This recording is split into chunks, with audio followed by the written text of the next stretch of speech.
Sallu ala Muhammad wa ali Muhammad.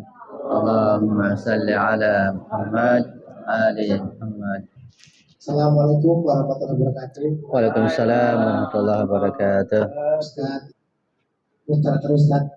Insyaallah terima kasih banyak doanya, doa sahabat-sahabat, doa ikhwan dan akhwat pada malam hari ini.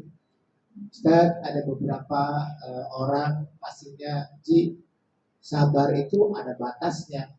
Dan saya bilang kalau bicara sabar kan ada ayatnya. Innallaha ma'as-sabirin. Jadi Allah bersama orang-orang yang sabar. Kalau ada batasnya, berarti Allah tidak bersama orang yang sabar. Nah, bagaimana Ustaz? Iya, bisa dikatakan sabar ada batasnya, betul. Dikatakan sabar nggak ada batasnya, betul juga. Jadi bagaimana? Ya, yang benar adalah bahwa sabar itu dan batasan-batasannya sesuai dengan bimbingan syariat. Ya. Kalau dari kita yang nggak terbatas, harus kita siapkan selapang dada seluas mungkin untuk kesabaran. Nggak ada batas dari kita, tapi syariat nanti yang membatasi kesabaran tersebut. Misalnya ketika seorang dizalimi atau diserang, misalnya seperti pedang 8 tahun Iran kan diserang. Ya. Pada awalnya sabar dulu, tapi sabar bukan berarti diam, harus bergerak. Sampai kapan sabar? Ada batas tertentu, kemudian menyerang kembali. Jadi seorang yang dizalimi itu dilihat siapa yang menzalimi, kenapa dizalimi, bentuknya apa, dan kapan mulai bergerak, tidak sabar dalam pengertian menyerang. Jadi pengertian tidak sabar di sini bukan berarti jadi kehendak dirinya. Aturan atau kehendak syariat yang menginginkan seperti itu. Itu pun bagian dari kesabaran. Semua seakan-akan dibatasi. Misalnya contohnya Sayyidah Fatimah Zahra. Kalau luar biasa kesabarannya. Luar biasa. Apakah ada batasnya? Bisa dikatakan ada batasnya. Tapi dengan bimbingan syariat. Sampai beliau mengatakan tidak ridho, tidak rela kepada orang yang menyakiti beliau selama-lamanya. Sampai pada batasan jangan sampai orang yang menyakitinya ikut menguburkan beliau. Itu kan luar biasa. Itu menunjukkan bahwa kesabaran beliau sampai pada puncaknya pada batas ke situ. Artinya beliau sabar, sudah dikasih tahu, diingatkan, sudah didatangi, dinasihati, berbagai cara. Kan sabar itu pada tingkat tertentu, sabar, tapi tetap saja seperti itu. Nah, sampai puncaknya tidak ridho, tidak rela. Karena Allah Maha Pemaaf, Allah Ghafurur Rahim. Kok enggak memaafkan? Itu bagaimana? Karena sudah tingkat tertentu, sampai batas tertentu Allah pun tidak akan memaafkan, ya beliau tidak akan memaafkan.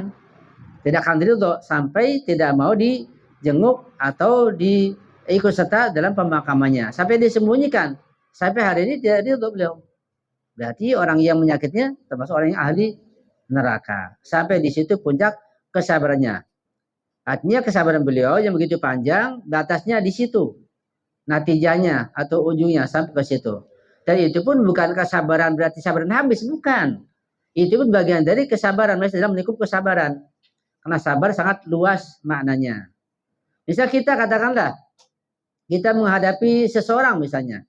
Katakanlah menghadapi orang yang ngeyel, yang nakal, yang menyakiti kita. Kita awalnya sabar dulu, kita kasih peringatan.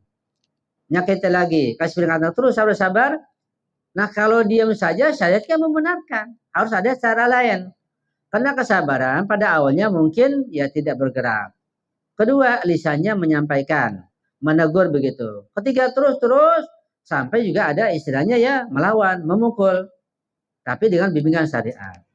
Itu masih dalam lingkup kesabaran juga. Misalnya katakanlah dalam rumah tangga. Kan hadis menjelaskan di sini di Syiah pun ada. Ketika misalnya seorang istri dia nusuz, ya sabar.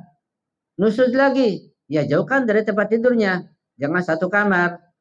Terus nusuz lagi, ada hadis menjelaskan dia dipukul. Nah memukul di sini bukan tanda batas kesabaran habis, bukan. Memukul bagian dari kesabaran karena bimbingan syariat.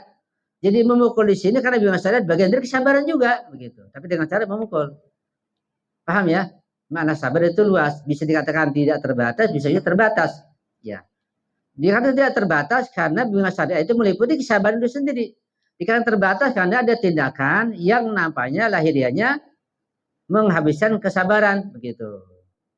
Jadi singkatnya bahwa kesabaran harus sesuai dengan bimbingan Allah, bimbingan syariat. Ya. Dan bimbingan syariat tidak terbatas, macam-macam. Itu yang perlu kita pahami. Sehingga dikatakan bahwa kesabaran tidak terbatas. Ya, betul juga. Kita jangan batasi kesabaran kita secara pribadi. Karena kesabaran harus dengan bimbingan syariat. Jangan membatasi kesabaran dengan kehendak kita. Hanya kesabaran tidak terbatas dari diri kita.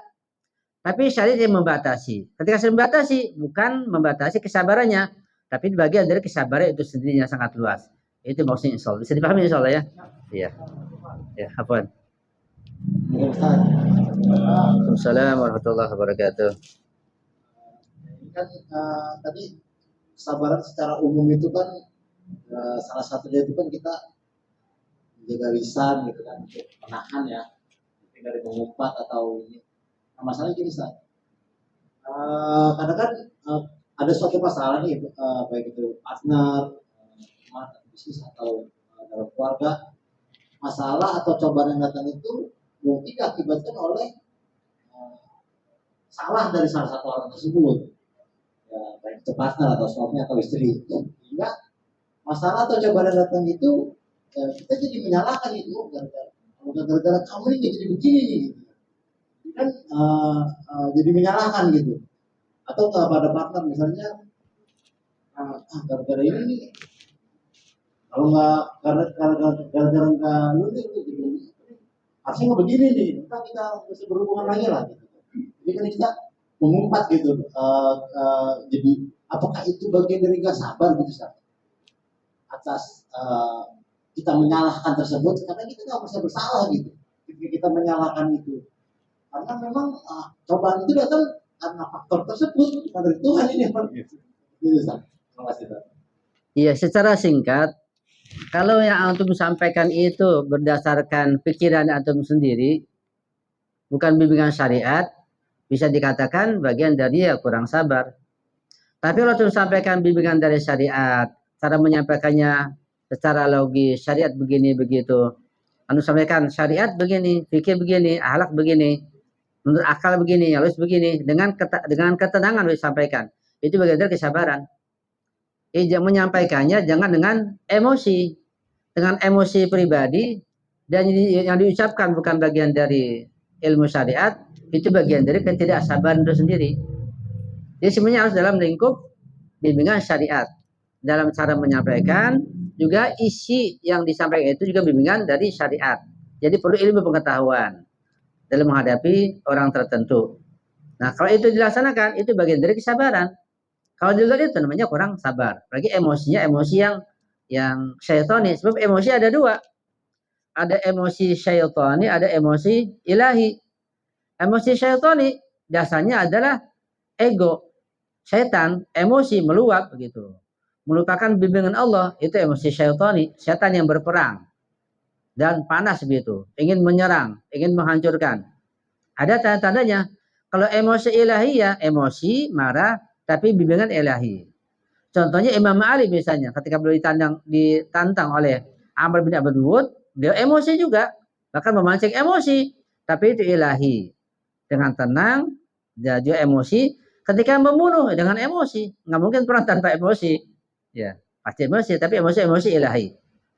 Itu perlu dibedakan dengan apa? Dengan ilmu pengetahuan, sehingga kita selalu dalam bimbingan Allah atau kita dalam bimbingan setan. Itu perlu pengetahuan. Untuk mengetahuinya kita lihat diri kita, apakah ini pribadi kita yang emosi, apakah emosinya menimbulkan misalnya katakanlah sampai muka itu merah, sampai berteriak, berarti bukan emosi ilahi, itu emosi syaitani. Antum yang bisa nanti membedakan dengan ilmu yang antum pelajari insya Allah. Yang mana yang bagian sabaran, yang mana bagian yang bukan sabar. Itu globalnya begitu. Assalamualaikum warahmatullahi wabarakatuh. Waalaikumsalam warahmatullahi wabarakatuh. Izin nanya Ustaz, saya mengenai kesabaran ini saya teringat apa namanya perkataan mahfuzot itu yang itu isinya kulil haq walau kana murran, katakanlah yang benar walau itu pahit. Gitu kan. Nah, apa namanya, kan banyak kejadian-kejadian yang kita alami ketika seorang salah, kita tahu tuh orang itu sentimen, orangnya kalau diingetin itu marah gitu kan. Nah, sedangkan kan ada perkataan katakanlah yang benar sekalipun itu pahit, tapi ada juga solusi kita apa namanya diajarkan juga kesabaran, sabar aja lah, senang aja lah gitu. Nah itu solusinya apa Ustaz gitu? Untuk orang seperti itu gimana Ustaz? Terima kasih. Ya, yang bisa Anda pahami, kesabaran dalam menyampaikan hak itu erat hubungannya dengan masalah amar ma'ruf nahi munkar. Itu di masalah fikih ada bab tersendiri. Babul amri bil ma'ruf wa nahyi 'anil munkar. Dibahas di situ. Bagaimana cara menyampaikan hak kepada siapa? Kemudian apa tahapan-tahapannya begitu. Secara singkat bahwa dalam pandangan fikih Ahlul Bait dalam menyampaikan kebenaran itu dan juga dalam apa namanya melarang kemungkaran ada tahapan-tahapannya. Kemungkaran lah katakannya. Tahapan pertama, hati kita tidak ridho, tidak rela melihat kemungkaran. Hati kita benci itu kemungkaran. Itu tahap pertama. Tahap berikutnya dengan lisan sampaikan dengan ayat, riwayat, begini logisnya, ini masalahnya, ini nggak baik gitu. Masih juga dilakukan. Nah, dengan kekuatan, dengan jabatan, dengan power begitu, punya kedudukan. Itu tingkatan yang ketiga sampai di penjara. Pertama hati dulu, hati nggak ridho, nggak rela, nggak suka begitu melihat kemungkaran.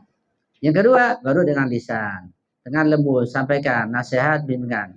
Masih juga baru dengan kekuatan, dengan pukulan, dengan ditangkap, dengan dipenjara, dengan power, dengan kedudukan, dengan kekuasaan seperti itu. Itu dikata-dikata melawan kemungkaran. Menyampaikan hak juga, ya bertahap juga. Pertama hak disampaikan dengan melihat orang yang ditujukan, audiensnya, mukhotobnya. Yang pertama begitu. Bisa antum menyampaikan yang hak, kebenaran dah, kebenaran Ahlul Bait, kebenaran apa saja. Dilihat dulu orang yang akan kita sampaikan ini kira-kira menerima atau tidak. Itu harus kita kaji dulu. Ketika misalnya kemungkinan dia akan menerima, ada kemungkinan kita lihat, kita kaji pendidikannya, latar belakangnya, sikapnya. Oh mungkin masuk ini, kita sampaikan dengan lisan. Kalau sejak awal, ya nggak mungkin dari pergaulannya, pendidikannya, kemudian juga katakanlah penentangannya sudah kelihatan, dia sih nggak bakal terima. Ya sudah, jangan disampaikan, mau disimpan saja. Itu tahap pertama. Kalau dia kira-kira akan menerima, hati kita tanya oh nyambung, kita coba sampaikan. Kita sampaikan satu kata dia menerima, ya, dua kata, tiga kata, terus sampai berikut sampai ada datang bimbingan sampai dia menerima kebenaran secara utuh. Itu tahapan-tahapannya, gitu. Anda kadang-kadang di mobil atau di bandara dulu sering atau di kereta itu atau di mana ketemu orang yang pakai celana cingkrang, Anda liatin dulu. Sering gitu. Ada yang tanya, Anda liatin. Kalau kayak nggak nyambung ya sudah, masa bodoh diem aja nggak nyambung kayaknya lihat berat. Minta bimbing ya sahibah zaman, bimbinglah saya ini.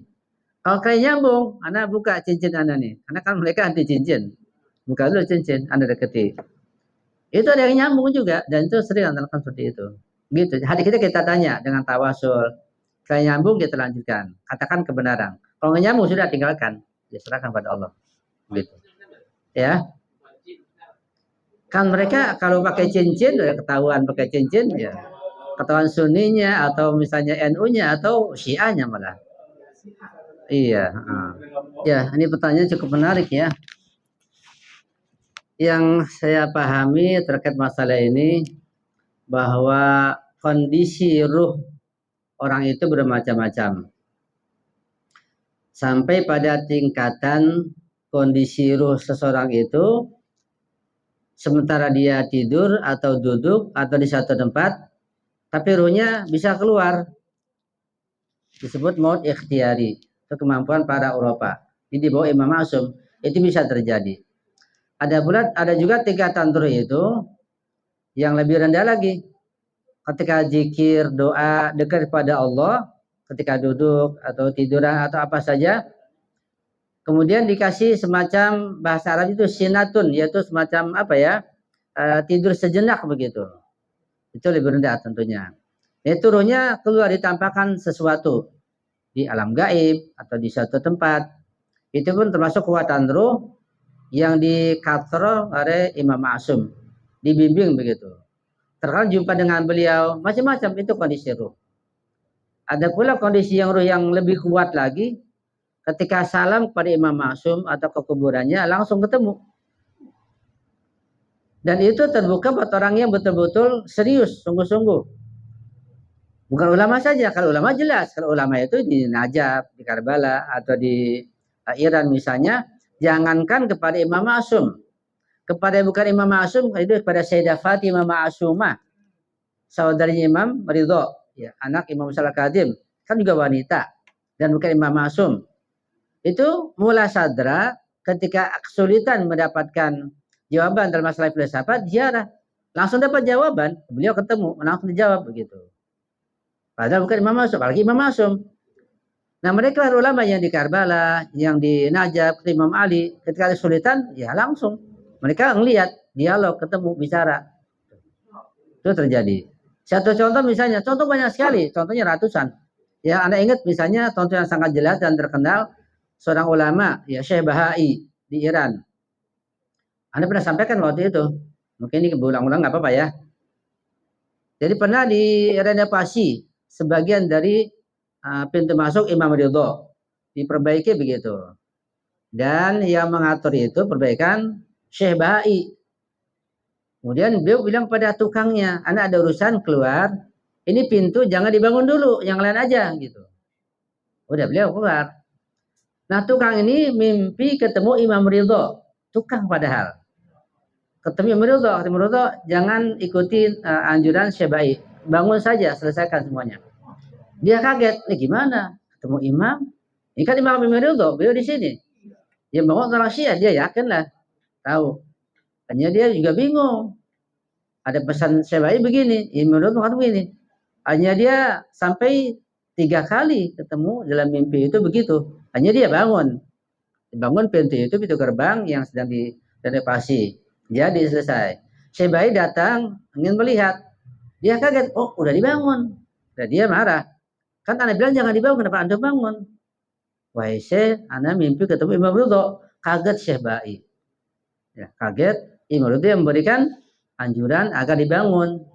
Syekh Bahai datang ke makam Ridho. Nah dia ketemu langsung kan kalau beliau tanya. Itu kekuatan ruh sampai di situ. Kekuatan ruh. Jadi dengan fisik yang sadar. Kalau orang tertentu kayak tadi antum nggak sadar kan tidur, itu juga tingkatan tertentu juga. Beliau dengan sadar ketemu imam dan bertanya. Pada akhirnya kenapa imam? Kata imam, aku menginginkan semua orang yang ziarah Mosul bisa masuk dari situ, jangan dihalang-halangi gitu kata imam. Masuk.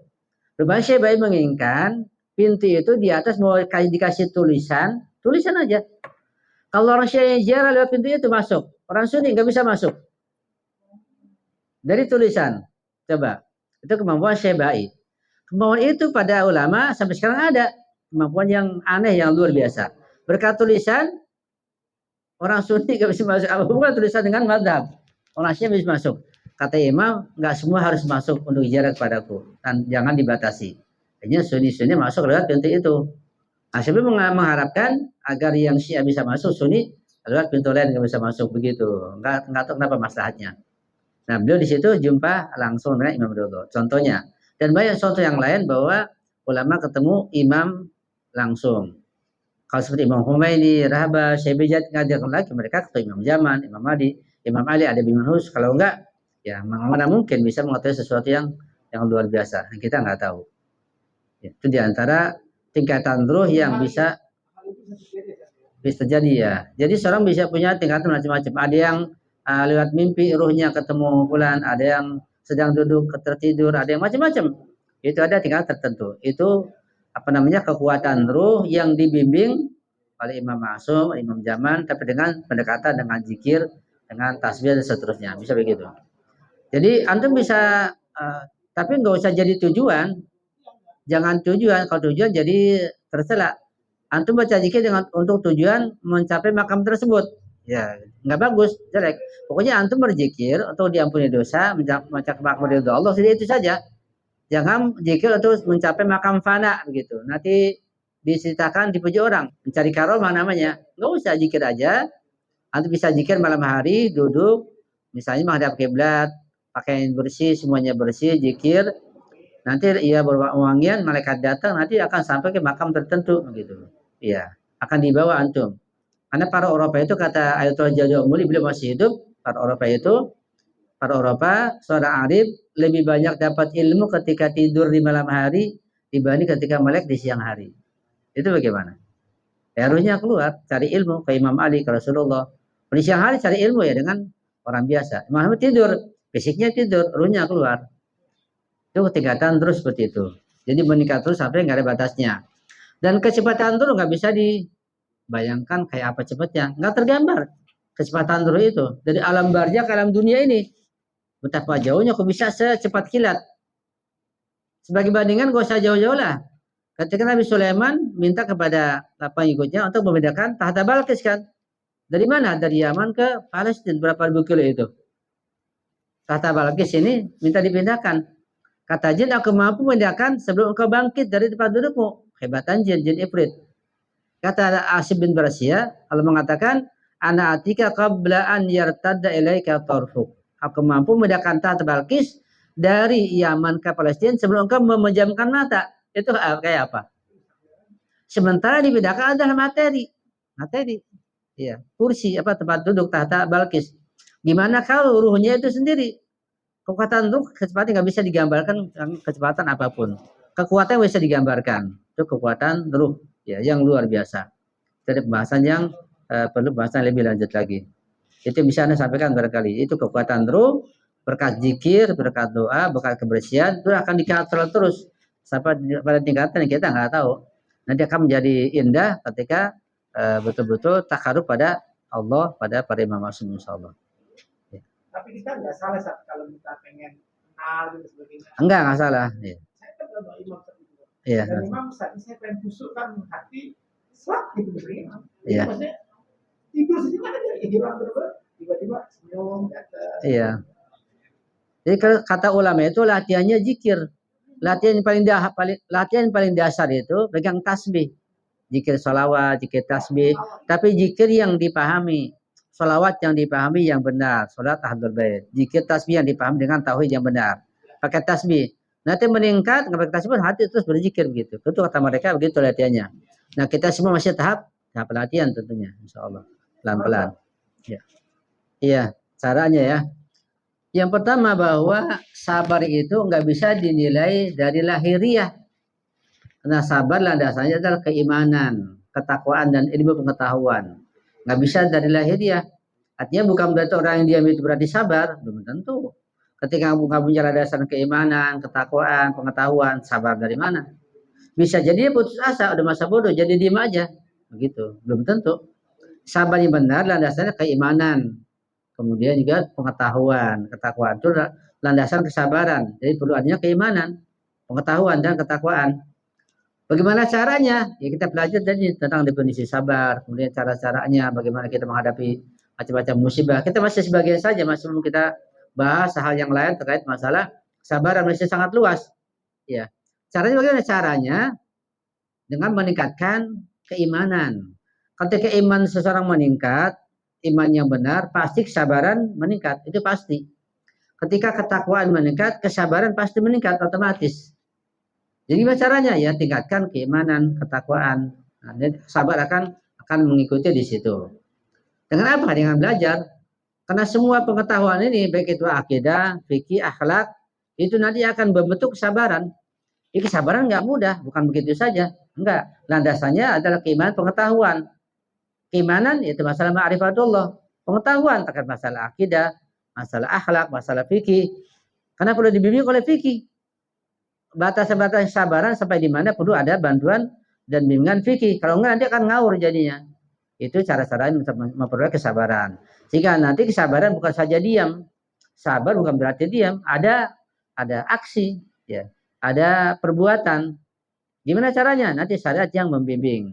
Dalam hal apa? Ya, bagaimana? Kemudian nanti ada kelanjutannya begitu. Bukan berarti diam saja.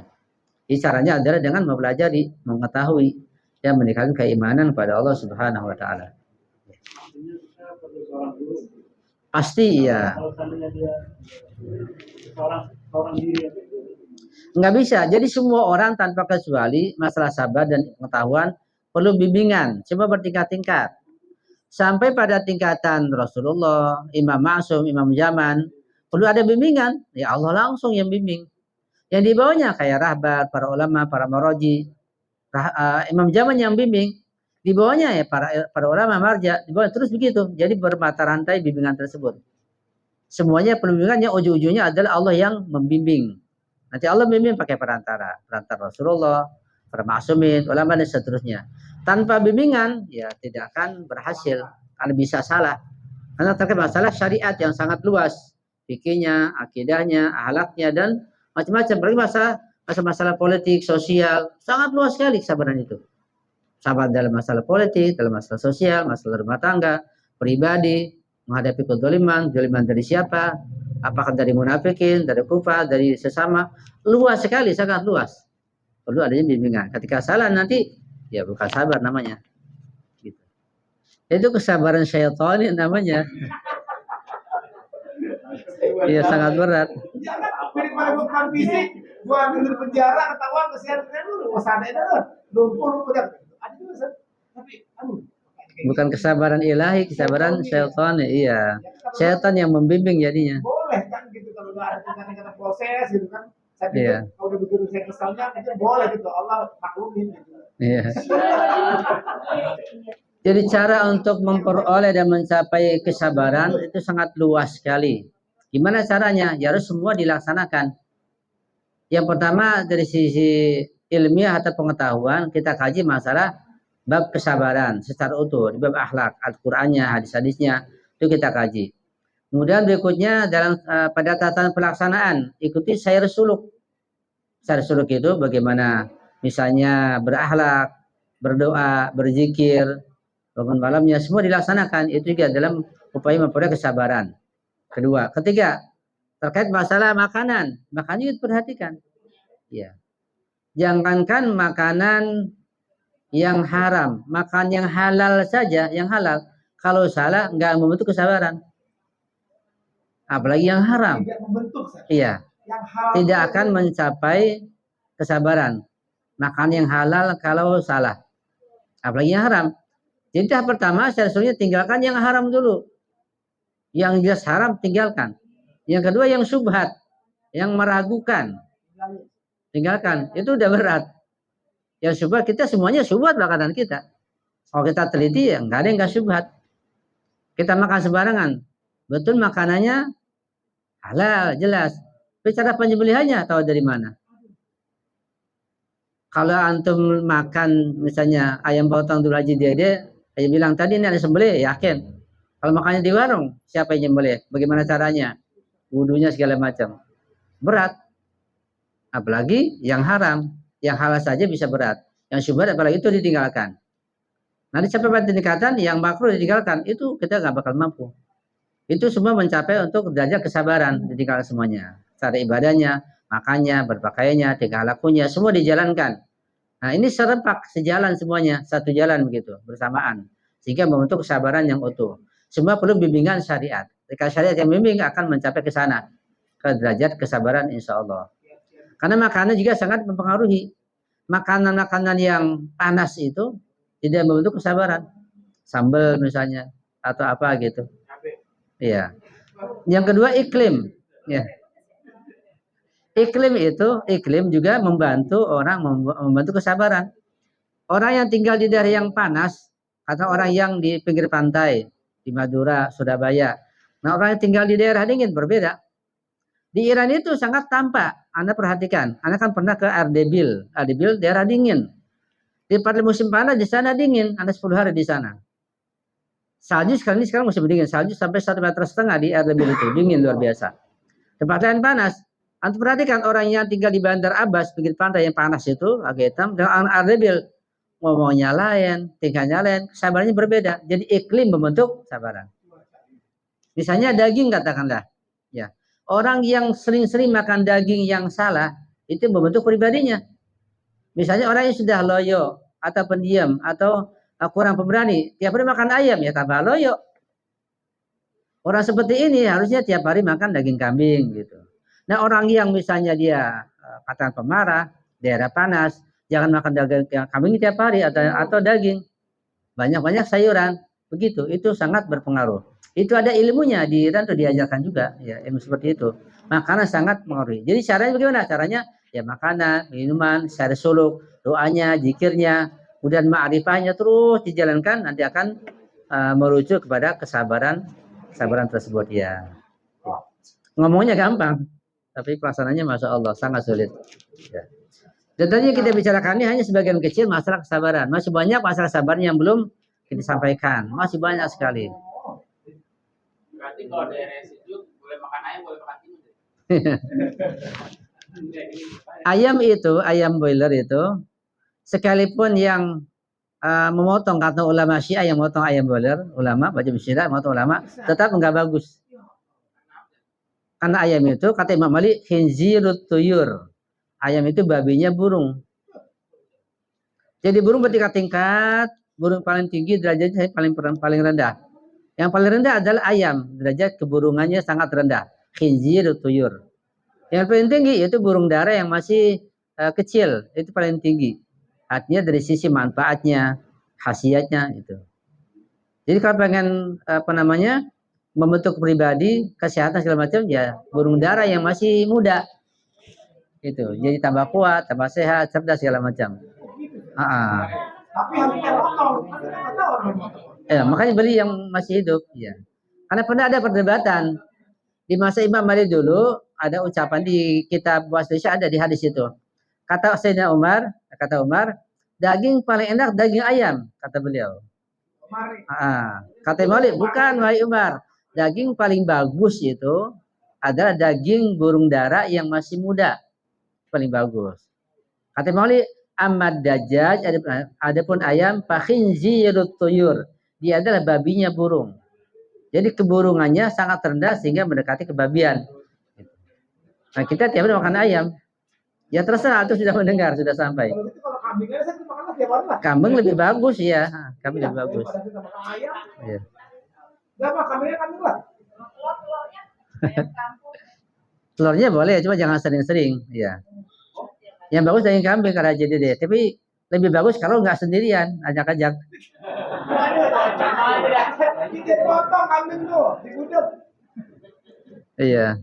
Jadi makanan sangat mempengaruhi kepribadian seseorang. Iya, silakan Ibu. Iya, sudah. Iya. Jadi silaturahmi itu dilihat dari sisi adanya manfaat.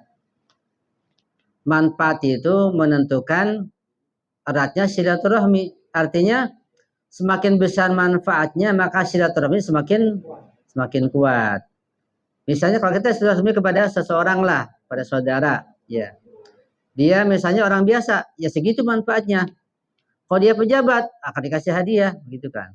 Kepada ulama, dikasih nasihat. Nah, kepada Imam Ma'sum lebih lagi. Semakin tinggi derajat seseorang, maka silaturahmi semakin besar manfaatnya, gitu. Maka manfaat menentukan kita bersilaturahmi. Nah, ketika berbahaya, ya bukan silaturahmi, namanya menceburkan diri, tinggalkan. Kita datang kepada seorang pemabok, silaturahmi. Kalau kita ketularan, ya jangan, tinggalkan. Kita datang kepada orang yang punya penyakit menular. Kata dokter jauhkan. Kita malah datang untuk silaturahmi. Bukan silaturahmi itu nama mencelakakan diri. Ya tinggalkan.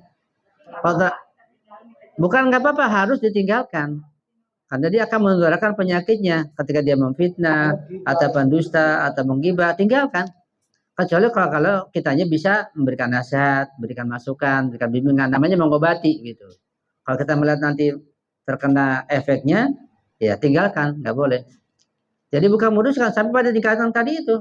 Sayyidina Azhar alaihissalam memutuskan silaturahmi dengan sebagian sahabat. Jangan kunjungi saya, jangan ikut menghadiri pemakaman saya. Itu memutuskan silaturahmi. Karena pada tingkatan tertentu orang ini berbahaya sampai diputus. Jadi silaturahmi bertingkat-tingkat. Pada tingkatan tertentu ya harus disambung. Pada tingkatan yang lain harus diputus. Semakin tinggi manfaatnya, semakin erat silaturahminya. Ya. Dan silaturahmi itu juga dengan makna yang luas, yang paling tinggi dan yang wajib adalah menjalin hubungan dengan Ahlul Bait. Itu nggak pernah putus sejak dulu sampai sekarang dengan cara minta bimbingannya, ya, berdoa, bertawasul, bagian dari menjalin hubungan juga. Jadi singkatnya kita harus melihat manfaat dan mudaratnya. Ketika manfaat ya kita silaturahmi akan panjang usia kita, mudah rezeki kita insya Allah, menyembuhkan penyakit dan banyak keberkahan yang lain. Panjang usia bukan berarti dari 100 tahun jadi 200 tahun, bukan. Artinya usia kita menjadi berkah gitu. Walaupun singkat tapi padat. Itu mana panjang usia di antara satu pengertian. Ketika mudarat ya kita tinggalkan, jangan silaturahmi, ya kita jauhkan. Bahkan kalau perlu ya pindah tempat, pindah kampung kalau berbahaya. Sampai begitu. Ya. Ketika di satu kampung sudah banyak orang yang rusak, banyak ahli maksiat dan akan turun bencana, nah, jangan silaturahmi, bahkan kita tinggal dari kampung itu, pindah ke kampung yang lain, menghindari bencana kutukan dari Allah Subhanahu wa taala. Jelas Bu ya. Kita semua bisa memahami tema yang sangat penting ini dan kita bisa mengamalkannya. Termasuk saya pun minta doanya semoga bisa mengamalkan masa yang sangat berat ini. Kita sama-sama wa ta'ala saling mengingatkan untuk bisa mengamalkan tema yang sangat bagus dan penting ini insyaallah. Amin ya rabbal alamin. Allahumma salli ala Muhammad ali Muhammad wa ajal farajah musyan. Mohon maaf. Assalamualaikum warahmatullahi wabarakatuh. Waalaikumsalam warahmatullahi wabarakatuh.